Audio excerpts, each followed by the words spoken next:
दापोली ग्रामपंचायतीचे उपसरपंच गजानन तुळशीराम पाटील यांच्या विद्यमाने रविवारी प्रो कबड्डी प्रमाणे मॅटवरील कबड्डी स्पर्धेचे आयोजन करण्यात आले होते, ज्याचे उद्घाटन माननीय विवेक पाटील यांच्या शुभ हस्ते संपन्न झाले। कैलासवासी तुळशीराम जनार्दन पाटील यांच्या स्मरणार्थ दापोली ग्रामपंचायतीचे उपसरपंच गजानन तुळशीराम पाटील यांच्या विद्यमाने रविवारी दापोलीमध्ये रायगड जिल्हा कबड्डी असोसिएशनच्या मान्यतेने प्रो कबड्डी प्रमाणे मॅटवरील कबड्डी स्पर्धेचे आयोजन करण्यात आलं होतं, ज्याचे उद्घाटन शेका पक्षाचे ज्येष्ठ नेते माननीय विवेक पाटील यांच्या शुभ हस्ते करण्यात आलं। यावेळी या सोहळ्याला माजी नगराध्यक्ष जयम म्हात्रे, पनवेल विधानसभा निवडणूक क्षेत्राचे अध्यक्ष काशीनाथ पाटील, कर्नाळ स्पोर्ट्स अकॅडमीचे अध्यक्ष मुकुंद म्हात्रे, पनवेल पोलीस ठाण्याचे वरिष्ठ पोलीस निरीक्षक सुनील बाजारे, माजी पंचायत समिती सदस्य सुभाष शेठ म्हात्रे, पनवेलचे पंचायत समितीचे माजी सभापती प्रकाश जितेकर, माजी जिल्हा परिषद सदस्य के ए म्हात्रे, ग्रुप ग्रामपंचायत वाजेचे सरपंच बबन पाटील, दापोलीचे तंटामुक्त अध्यक्ष गोवर्धन डाऊर, जिल्हा परिषद सदस्य राजा शेठ जितेकर, माजी जिल्हा परिषद सदस्य एस के नाईक, पनवेल पंचायत समितीच्या माजी सभापती विद्या पाटील, अनंत शेठ भोईर, विजय शेठ डाऊर, दिलीप शेठ घरत आदी मान्यवरांसह खेळाडू आणि प्रेक्षक मोठ्या संख्येने उपस्थित होते। यावेळी माननीय विवेक पाटील यांनी आपल्या भावना व्यक्त करत या स्पर्धेचे आयोजक गजानन पाटील यांच्या वतीने आयोजित करण्यात आलेल्या स्पर्धेचं कौतुक केलं।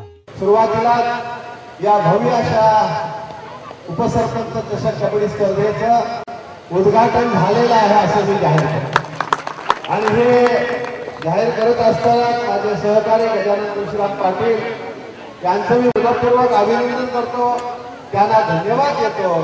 एक चांगल्या प्रकारच्या स्पर्धा या विभागामध्ये आयोजित करून जसं त्यांनी त्यांच्या प्रस्ताविकामध्ये सांगितलं की कबड्डी हा खेळ अलिबाग, पेण, रोहा,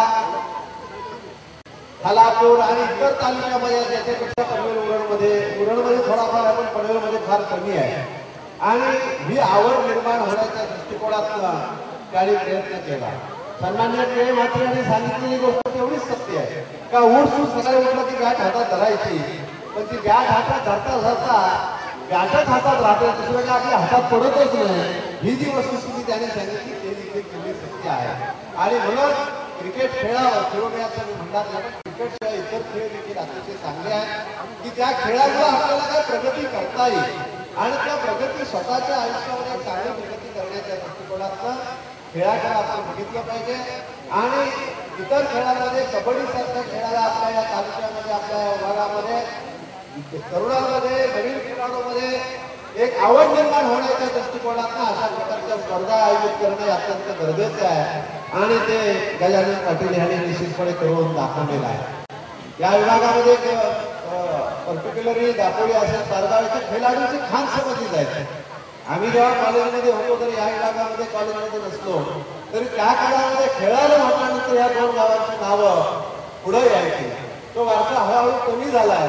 अशा स्पर्धाच्या माध्यमातून पुन्हा एकदा तो वारसा सुरू होईल आणि सर्वच क्षेत्रामध्ये दापोली आणि तारगावचं नाव उच्च झाल्याशिवाय राहणार नाही असं मला वाटतं। तसेच या मॅटवरील कबड्डी स्पर्धेदरम्यान आमच्या प्रतिनिधींनी गजानन पाटील यांच्याशी या स्पर्धेसंदर्भात खास बातचीत केली आहे। कबड्डीचा स्तर कसा उंचावला गेला पाहिजे आणि तो कसा उंचावतोय हे सांगून देणारा इव्हेंट आज या ठिकाणी होतोय। मातीत घुमणारा हा कबड्डीचा स्वर आज मॅटवरती घुमतोय। कबड्डी आधुनिक होत चालले आणि ही आधुनिक कबड्डी आपल्याला भारताला निश्चितच पदक मिळवून दिल्याशिवाय राहणार नाहीये। या आधुनिक कबड्डीचं आधुनिक रूप आज या ठिकाणी दापोलीमध्ये आपल्याला पाहायला मिळतंय। उपसरपंच चषक ज्यांच्या नावाने हा ठेवला गेला ते गजानन पाटील उपसरपंच माझ्याबरोबर आहेत, त्यांच्याबरोबर आपण चर्चा करणार आहोत, जाणून घेणार आहोत नक्की कशी आहे ही कबड्डी स्पर्धा। पाटील साहेब, सर्वप्रथम अभिनंदन, एक चांगली संकल्पना आपण राबवतोय, चांगली स्पर्धा घेतोय, काय सांगाल, काय प्रतिक्रिया द्याल या स्पर्धेच्या निमित्ताने? आज प्रो कबड्डी प्रमाणे मॅटवरील कबड्डी सामने आज आमचे कैलासवासी आमचे वडील तुळशीराम जनार्दन पाटील यांच्या स्मरणार्थ आज जिल्हास्तरीय कबड्डी असोसिएशनच्या मान्यतेने उपसरपंच चषक आयोजित करण्यात आला आहे। हा उपसरपंच चषक कबड्डी आयोजित करण्याचे मुख्य कारण म्हणजे आज आपल्या या पनवेल उरण तालुक्यामध्ये या विभागामध्ये हा कबड्डीचं खेळाचं प्रमाण फार कमी झालेलं आहे। हा प्रमाण अलिबाग, पेण, रोहा ह्या तालुक्यामध्ये प्रमाण वाढलेलं आहे।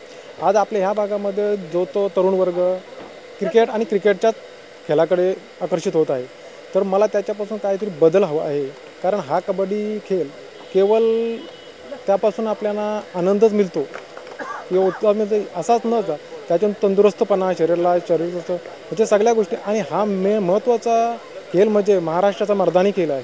आणि आज मराठी खेळ आज देशात आपल्या जगात 31 देशामध्ये खेळला जातो आहे. सध्या ते आपला पण खेळाडू या दापोली ग्रामपंचायतीचा असेल या विभागाचा बनवला जातो. हा सध्या प्रो कबड्डीची चालू आहे आंतरराष्ट्रीय खेळ त्या खेळामध्ये सहभागी असलेला अशी माझी स्वतःची इच्छा आहे. एकंदरीतच कबड्डी जी रायगडमध्ये बऱ्याचशा तालुक्यांच्यात खेळली जाते, मग तो पेण तालुका असेल, रोहा असेल, अलिबाग असेल, माणगाव असेल, परंतु क्रिकेटचा बोलबाला असणाऱ्या पनवेल तालुक्यामध्ये या कबड्डीच्या प्रचाराचं आणि प्रसाराचं काम उपसरपंच गजानन पाटील यांनी हाती घेतलेलं आहे. त्यांच्या या प्रयत्नामध्ये निश्चितच त्यांना यश मिळणार आहे ही सदिच्छा देतोय. कॅमेरा पर्सन अजित जाधव बरोबर मी मंदार दोंदे, कर्नाळ TV.